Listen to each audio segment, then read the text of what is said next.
El juicio de Cristo. ¿Qué se sabe sobre el juicio y la ejecución de Jesús? Aparte de los conocidos evangelios recogidos en el Nuevo Testamento, muchos de los datos históricos continúan siendo un misterio. En lo que la mayoría de los historiadores coinciden es en que, alrededor del año 30 del siglo I, un hombre judío llamado Jesús deja su casa en Galilea, llega a Jerusalén y hace algo en el templo sagrado que provoca que lo arresten. Más tarde, las autoridades romanas vigentes le ejecutarán por crucifixión. Por lo demás, los hechos cruciales continúan sin resolverse. ¿Por qué le arrestaron? ¿De qué cargo se le acusaba y quién lo hacía? ¿Y por qué se le aplicó el castigo más cruento, muerte por crucifixión? Reconocidos estudiosos han examinado documentos romanos, judíos y de los primeros cristianos en busca de respuestas. Los testimonios de los 4 evangelios sobre el juicio de Jesús no son testimonios periodísticos ni de testigos oculares de lo que sucedió, digamos, en el año 30. Jesús nació judío. Vivió toda su vida siendo judío, entre judíos. Si buscabas que te arrestaran en Jerusalén en el siglo I, el mejor modo era irte al templo y hacer algo allí. La crucifixión es un sistema romano de aviso público y lo que quiere decir es: tranquilizaos. ¿Cómo se origina la historia del juicio de Jesús? ¿Quién es el responsable de su muerte? ¿Qué eco tiene el episodio de la pasión de Jesús a través de la historia? La lectura del episodio de la pasión puede resultar arriesgada para tu salud espiritual.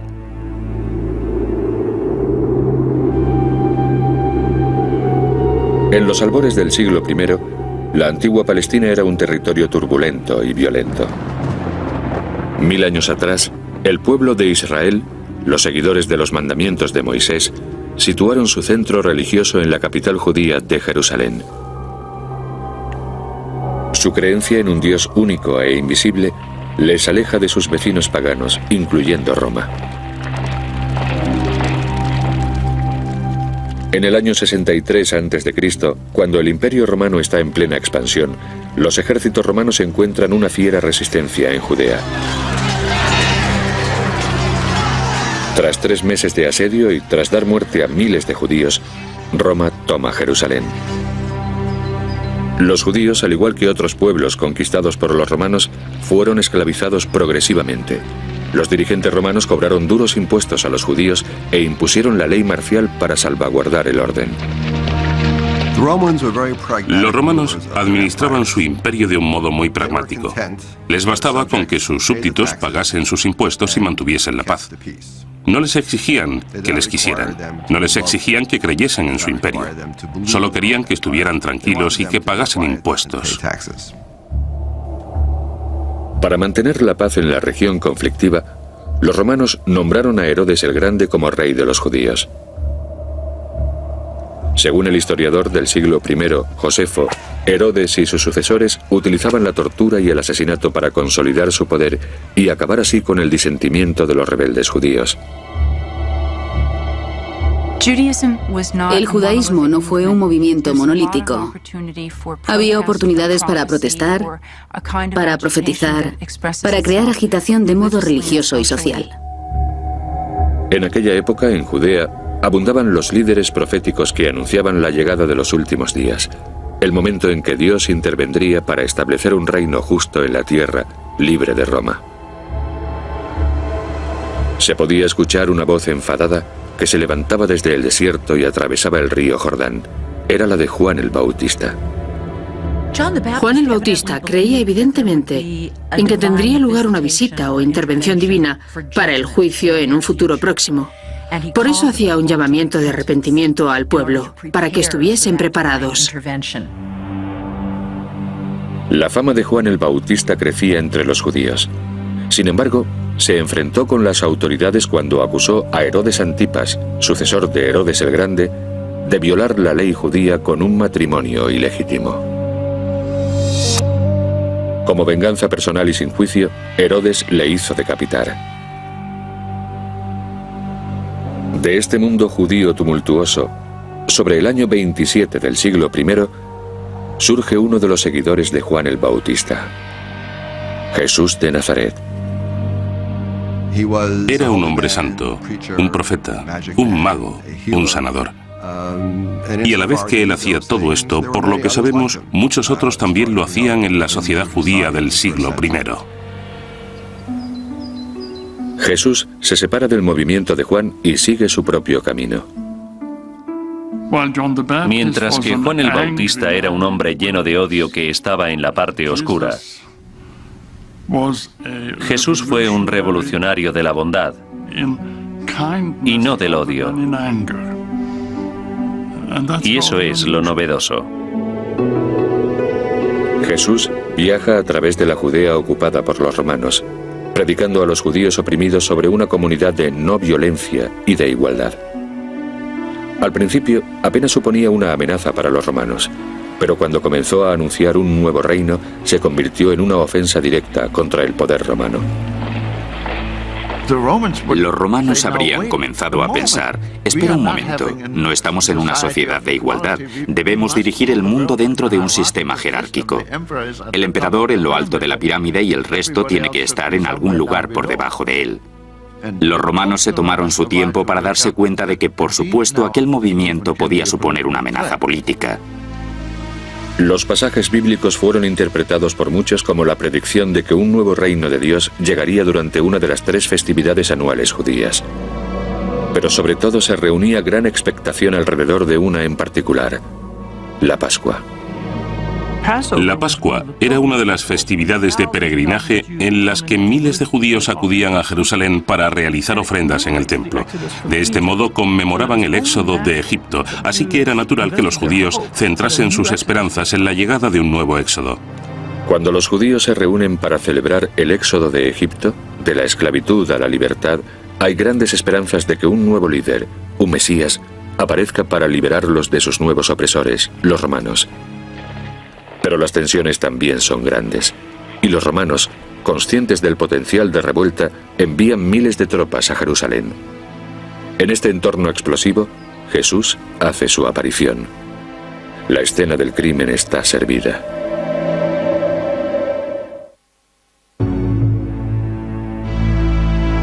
La mayoría de los estudios bíblicos coinciden en que un hombre llamado Jesús, un famoso profeta con un creciente número de discípulos, fue crucificado sobre el año 30 del siglo I. Aún 2000 años después, los historiadores siguen buscando las pruebas como ¿qué crimen cometió? ¿Cómo fue juzgado y por qué fue sentenciado a muerte? Cualquiera que fuese su delito, parece cierto que sucedió durante la festividad judía de la Pascua y que la supuesta escena del crimen fue el Templo de Jerusalén. El Templo de Jerusalén fue una estructura extraordinaria construida por Herodes el Grande, uno de los maestros constructores del mundo antiguo.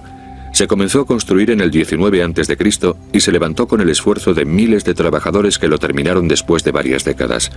La plataforma del templo todavía perdura. En la actualidad es un santuario musulmán, el domo o la mezquita de la roca.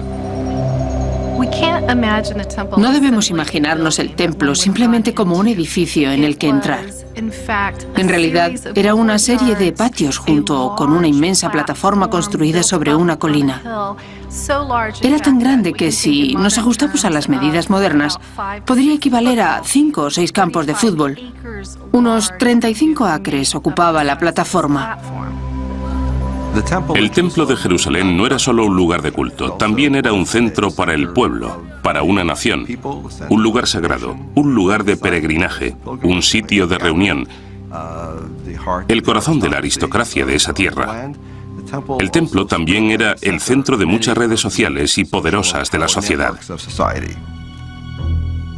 El templo, como escena del crimen, es importante en su vertiente de culto y en la comercial. Común a las dos es el antiguo ritual del sacrificio animal. Existen pruebas tanto literarias como arqueológicas que nos dicen que se vendían animales para el sacrificio fuera de los límites del monte del templo. De hecho, hay una inscripción en hebreo que dice Korban, sacrificio, con un dibujo de 2 tórtolas. Ese es un ejemplo de los sacrificios que hacía el pueblo. Para ofrecer sus sacrificios en el templo sagrado, los peregrinos llegaban incluso desde Roma y Egipto. Darles cobijo a los visitantes, cambistas y vendedores de animales comenzó a convertirse en una parte necesaria y habitual de la vida en el templo. Cambiaban las monedas extranjeras por divisas judías locales y abastecían a los fieles con útiles para el sacrificio. Estos servicios se situaban en zonas fuera de los límites del templo y posiblemente en los patios más alejados de la plataforma. El patio más alejado, el patio de los gentiles, era el lugar menos sagrado. Y de hecho, casi todo el mundo podía entrar. Judíos, no judíos, gentes de todas las etnias y religiones podían acceder a esta zona fuera del templo. Pero a diferencia del patio de los gentiles, los patios interiores eran una serie de espacios restringidos y con muchas reglas que se volvían más sagrados a medida que se aproximaban al centro. En el santuario más secreto, el espacio más sagrado donde se creía que moraba el Espíritu de Dios, la entrada estaba restringida a todos excepto a los sacerdotes.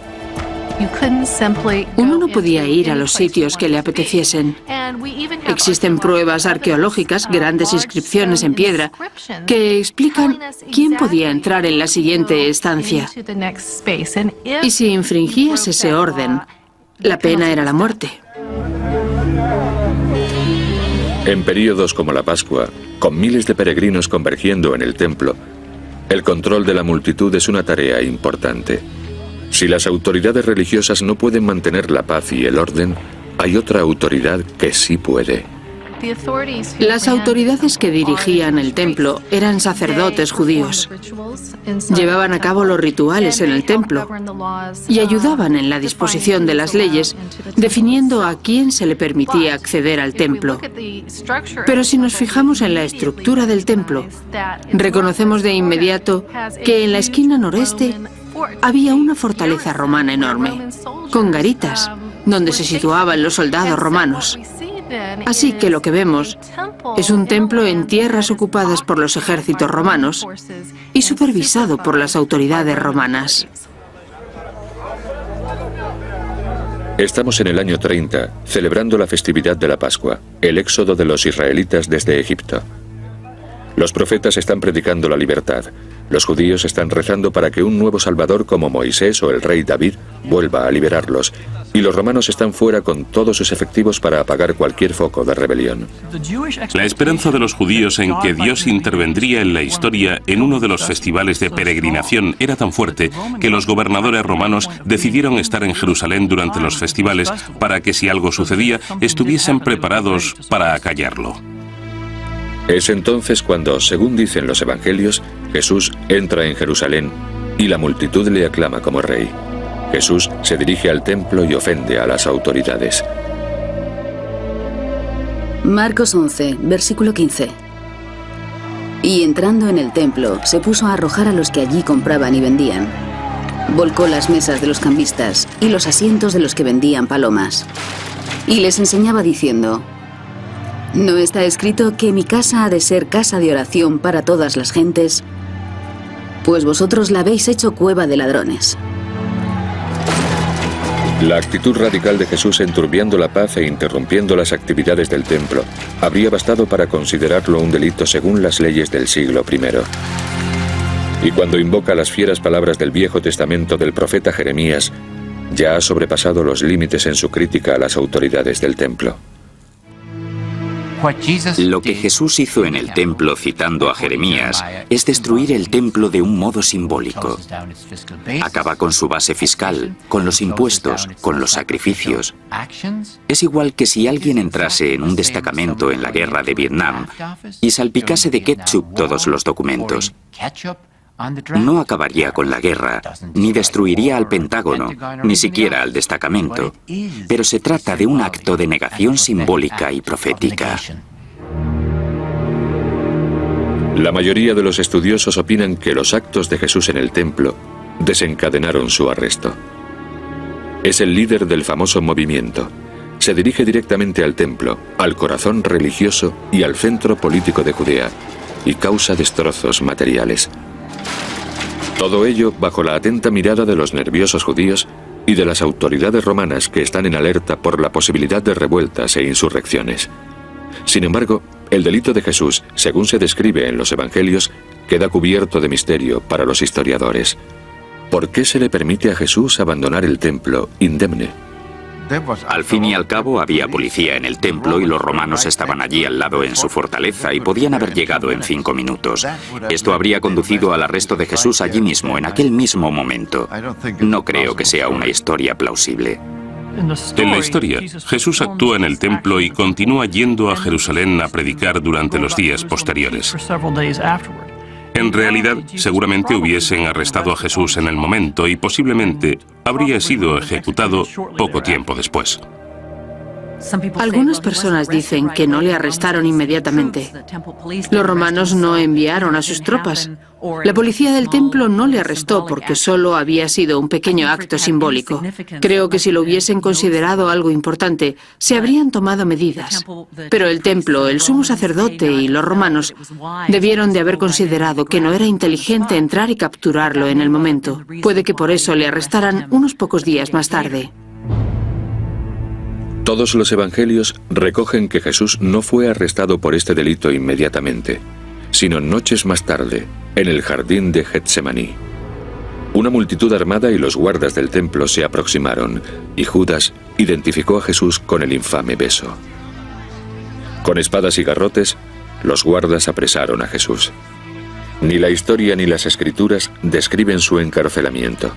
Sin embargo, los evangelios atestiguan que a Jesús lo juzgaron en 2 controvertidos y discutidos juicios, cuyas repercusiones, 2 milenios después, todavía siguen midiéndose con sangre.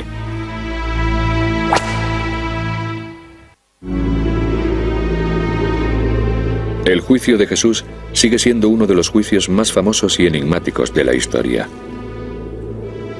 Fue arrestado y crucificado en la primavera del año 30 del siglo I. Pero ni las pruebas históricas ni los evangelios nos dicen exactamente qué crimen había cometido Jesús. Los estudiosos sospechan que pudo ser a causa de alguno de los actos que llevó a cabo en el templo de Jerusalén. Después de ser arrestado, se le llevó no a un juicio, sino a 2. El primero con autoridades judías, el segundo con las romanas.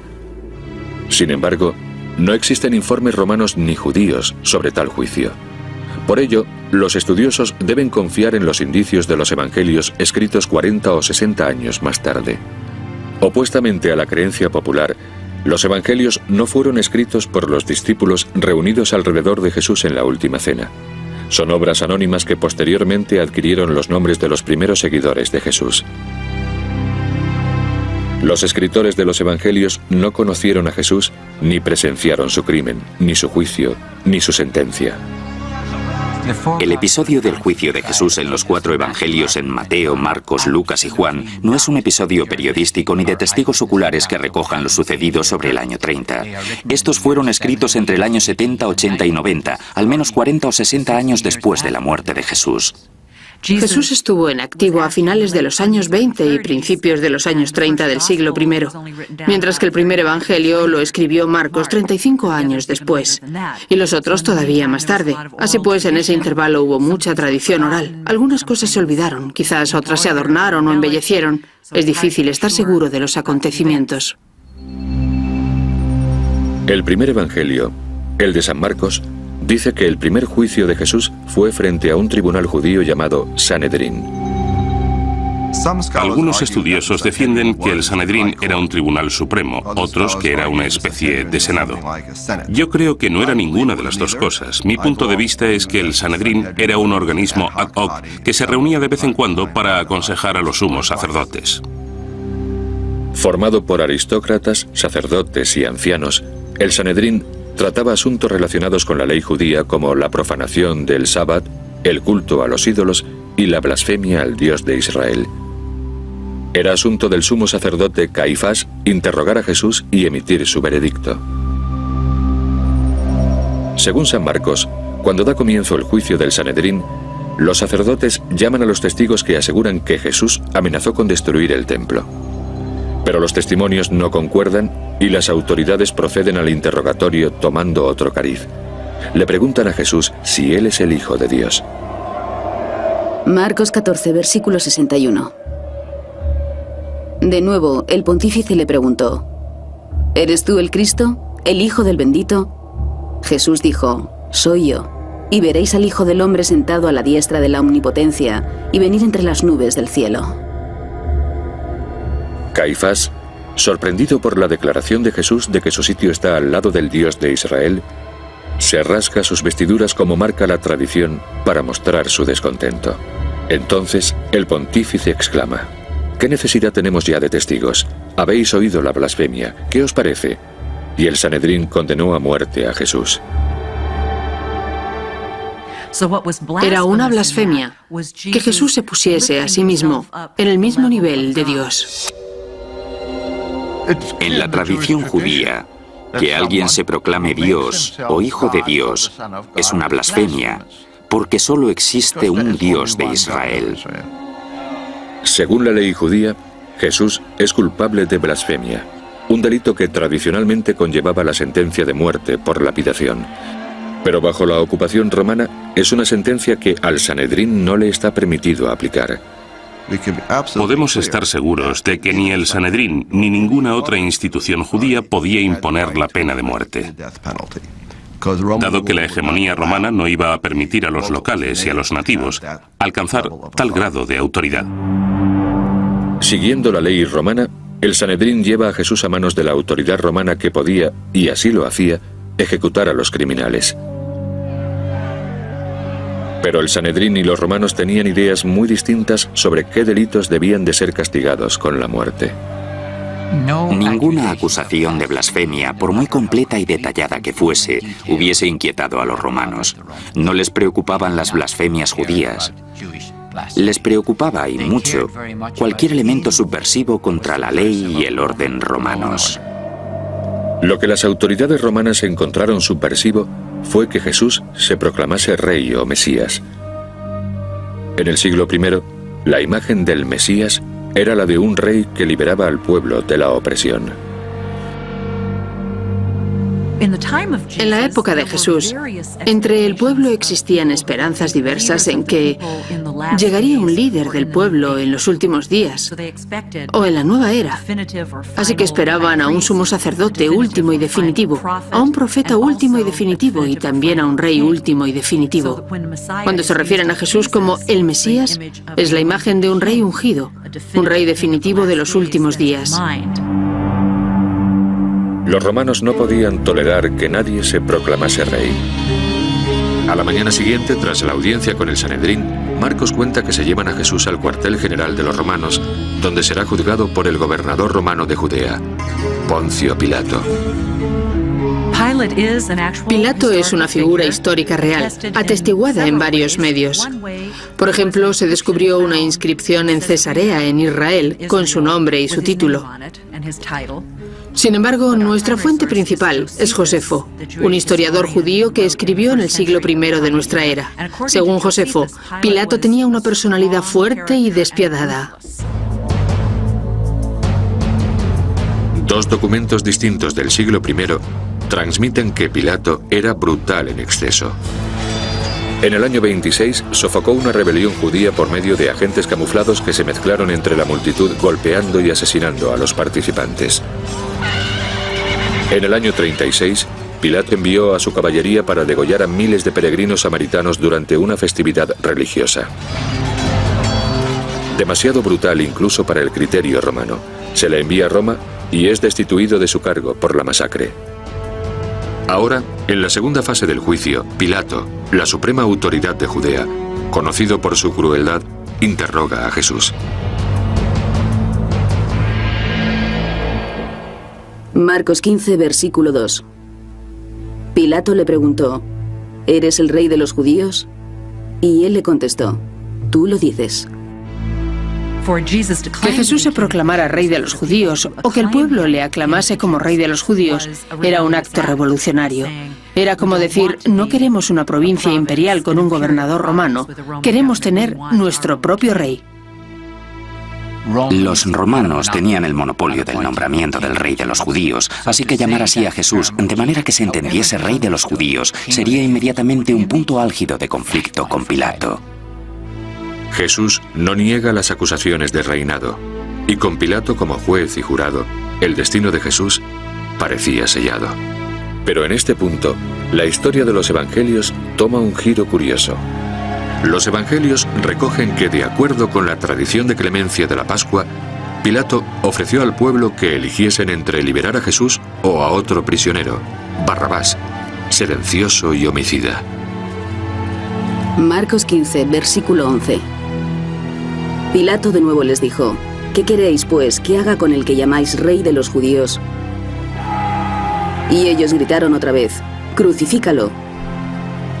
Pilato, entonces, queriendo satisfacer a la plebe, dejó en libertad a Barrabás. No hay ningún hecho histórico sobre Pilato en el Evangelio, excepto el hecho de que hubiese un gobernador llamado Pilato. Pero el personaje de Pilato, esta persona buena y piadosa, que solo desea liberar a Jesús mientras la multitud continúa gritando en su contra, es pura ficción. A Pilato no le preocupaba su reputación ante el pueblo subyugado. Era un perfecto romano. Tenía el poder. Era la autoridad suprema. No había ninguna razón por la que le importase su reputación ante el pueblo. Además, los historiadores no han encontrado indicios de una tradición de clemencia en la Pascua. La historia de Barrabás es muy dramática e irónica porque de Barrabás se decía que había sido culpable de asesinato en una de las sublevaciones. Así que podríamos decir que Barrabás era un terrorista. Aunque hubiese una política de clemencia en la época de la festividad, Barrabás habría sido un prisionero político de primer orden. La idea de que Pilato le hubiese liberado por sugerencia del sumo sacerdote es muy improbable. Los detalles del juicio llevan a los estudiosos a debatir sobre una cuestión más importante: si el juicio tuvo lugar en realidad.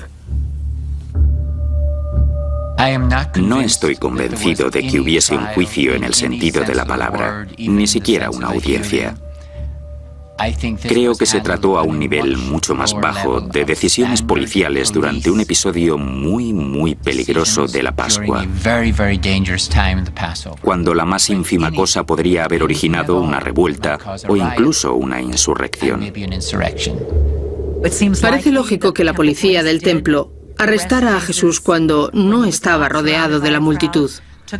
Le llevase a los sumos sacerdotes para que lo interrogasen y después los sumos sacerdotes lo enviasen a Pilato, acusado por insurrección y rebelión. Entonces Pilato lo interrogó y decidió que debía ser crucificado. Todo esto me parece más probable. No existe razón alguna para que Pilato, que representa al Imperio Romano en Judea, dedique su tiempo a dar audiencia a alguien que tiene un origen social tan bajo que puede que le crucifiquen. Así pues, históricamente hablando, es muy improbable que hubiese una audiencia, y mucho menos un juicio. Estoy seguro de que hubo un juicio. Por muy breve o injusto que fuese, tuvo que haber un juicio. Y habría habido acusaciones, testigos y un juicio no con jurado, sino con el gobernador de Roma, que era el sumo pontífice y el único en Palestina que tenía derecho a aplicar la pena de muerte.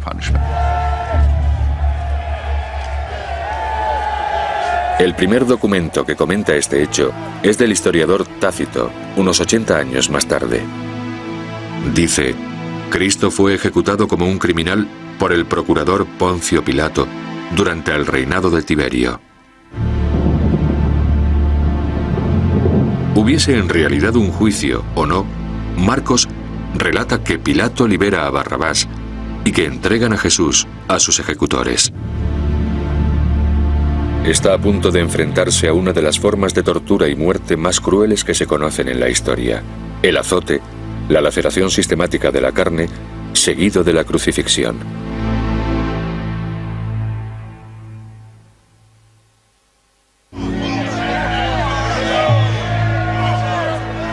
Según los evangelios, pocas horas después de su juicio ante Pilato, Jesús comienza un proceso mortal en dos partes a la manera romana: azote y crucifixión.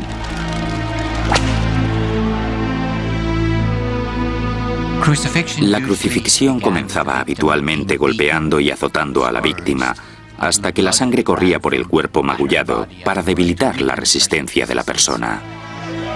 Los azotes los proporcionaban con látigos de cuero que tenían trozos de huesos, puntas de plomo o cristal, las cuales laceraban la piel y la capa superior del músculo. Los romanos empleaban varas con las personas libres y palos con los soldados. Reservaban los látigos para los esclavos y los rebeldes. Tras los azotes, los romanos acostumbraban a colocar un título o cartel que anunciaba el crimen del convicto. Las víctimas romanas por crucifixión normalmente llevaban los carteles colgados del cuello. Marcos 17, versículos 17 y 26. Le pusieron una corona trenzada con espinas y comenzaron a saludarlo. «Salve, Rey de los judíos». La inscripción con la causa de su condena era «El Rey de los judíos». Es muy posible históricamente, plausible y probablemente certero que Jesús llevase algún tipo de cartel diciendo «Rey de los judíos» o «Esta persona se proclama Rey de los judíos» alrededor de su cuello. Si no, no habría razones para su ejecución pública, no habría publicidad. El título «Rey de los judíos» sugiere que a Jesús lo mataron por razones políticas, y su crucifixión es un aviso para que otros no se rebelen. Pilato mató a Jesús porque se presentaba como un líder mesiánico en potencia. Era un hombre que tenía muchos seguidores. Su doctrina tenía muy buena acogida. Y eso puso muy nervioso a Pilato y a las autoridades romanas, porque tenían que tratar con muchos de estos movimientos y estaban dispuestos a prestarles suma atención. Tras ser azotado, se llevan a Jesús para crucificarlo. Aunque la crucifixión era una práctica muy usual entre los romanos, no la inventaron ellos. La importaron en el siglo I a.C. de Cartago y Persia, donde ya se venía utilizando desde hacía 6 siglos. En las provincias conquistadas como Judea, los romanos la reservaban para delitos específicos. Los esclavos que comenzaban rebeliones eran crucificados. Las personas de provincias que iniciaban una revuelta contra los impuestos eran crucificados. Así que vemos cómo existía una conexión histórica y social entre la rebelión y la crucifixión. Sabemos que miles de personas fueron crucificadas en tierras judías en el siglo I. 2000 fueron crucificadas en la época del nacimiento de Jesús, cuando las legiones apagaban una revuelta tras la muerte de Herodes el Grande. Y Tito crucificaba a 500 al día tras la caída de Jerusalén, hasta que se quedaron sin árboles. La crucifixión es un sistema romano de aviso público, y lo que quiere decir es: tranquilizaos. Ni siquiera os atreváis a pensarlo. Y funcionaba. El Evangelio según San Marcos recoge la escena final. Sacaron a Jesús fuera de las murallas de Jerusalén y obligaron a llevar la cruz de Jesús a uno que pasaba por allí. Lo crucificaron a las 9 de la mañana y 3 horas más tarde, al mediodía, murió. La persona normalmente transportaba el travesaño hasta el lugar donde estaban los postes de manera permanente, como si fuese un aviso. La muerte era lenta, era una muerte agónica, y cuando el peso del cuerpo se caía hacia adelante, resultaba imposible respirar, así que la persona moría ahogándose en agonía.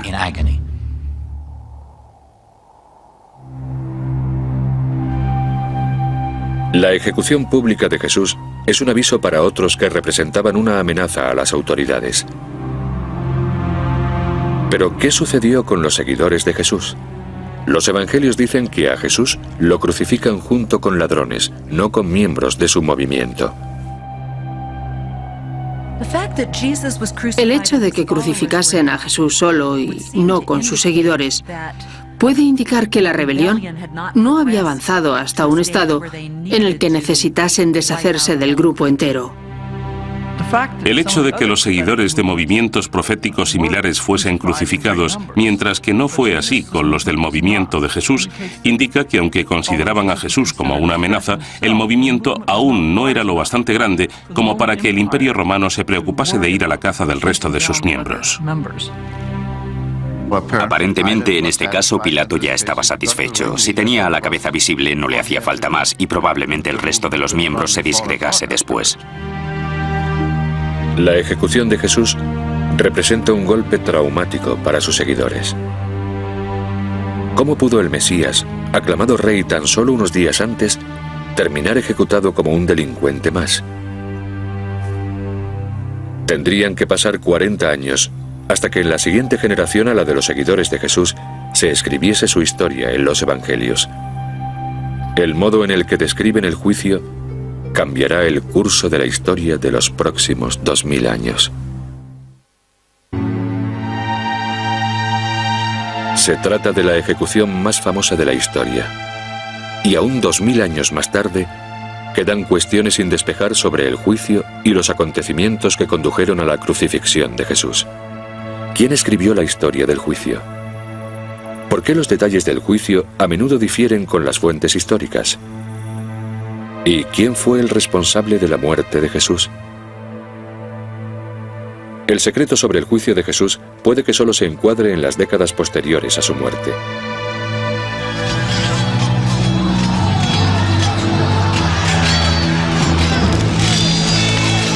En el año 66, estalla en Judea una revuelta a gran escala contra Roma.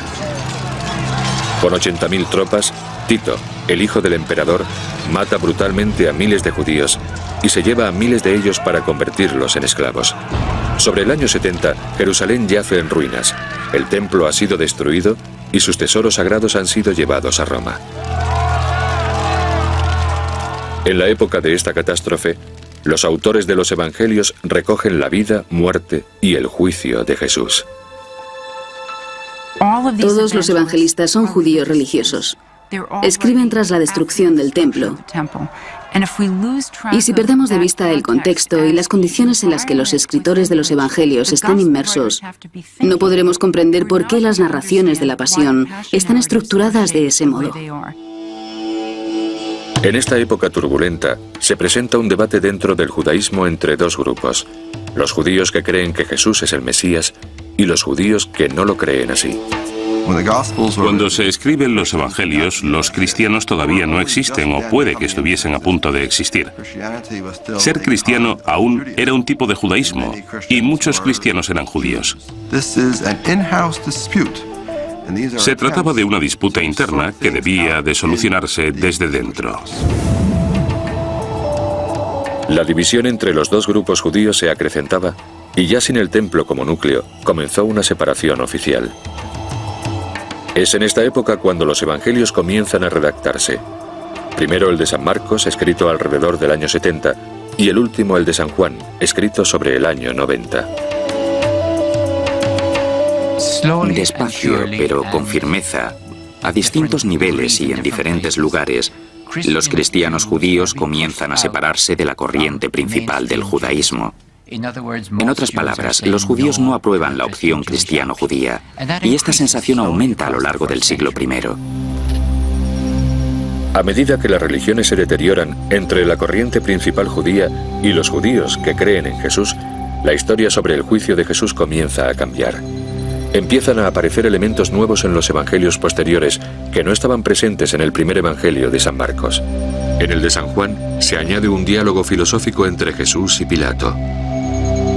En el de San Lucas se añade un juicio ante Herodes Antipas. Y en el de San Mateo se añade la escena de Pilato lavándose las manos ante la muerte de Jesús.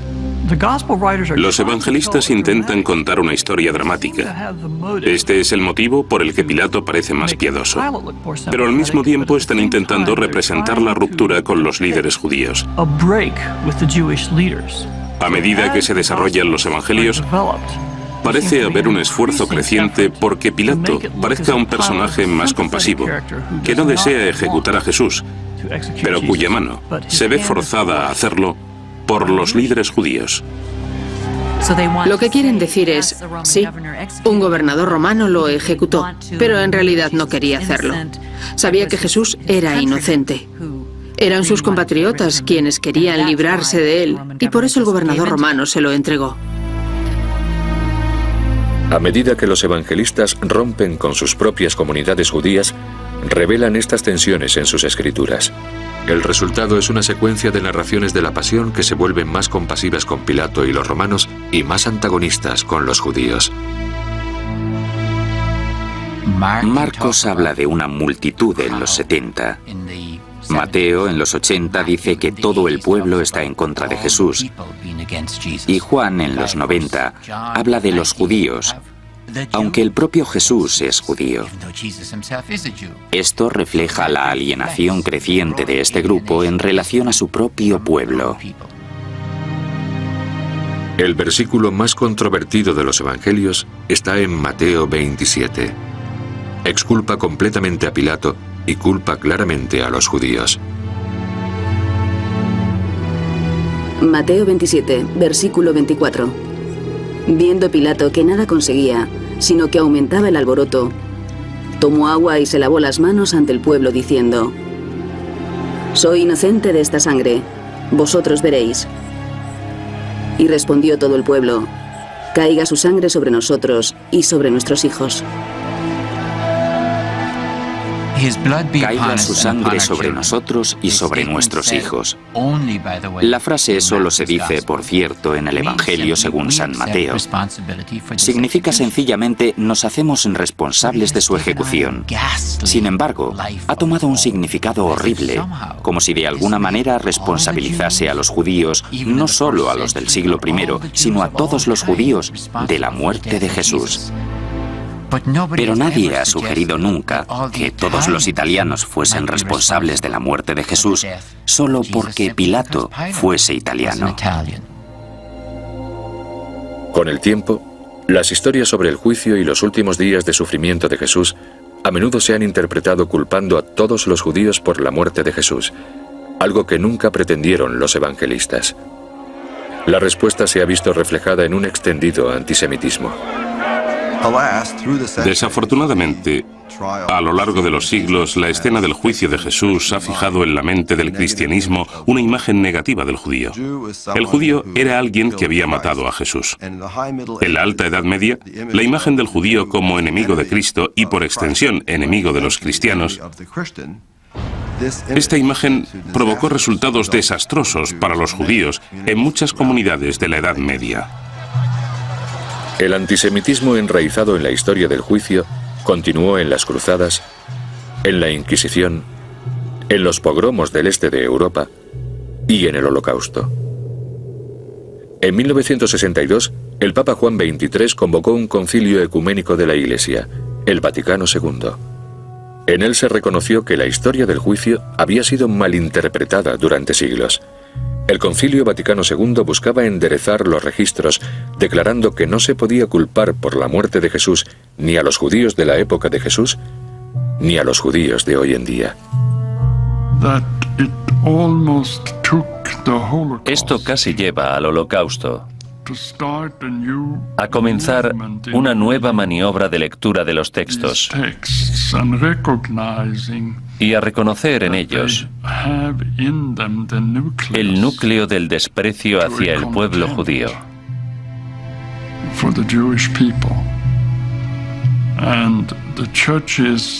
Y la Iglesia se esforzaba por arrepentirse, por cómo encontrar una manera de leer la historia para que no fuese una historia que demonizase a los judíos. Y este es uno de los avances morales más destacables del progreso acontecidos en la segunda mitad del siglo XX.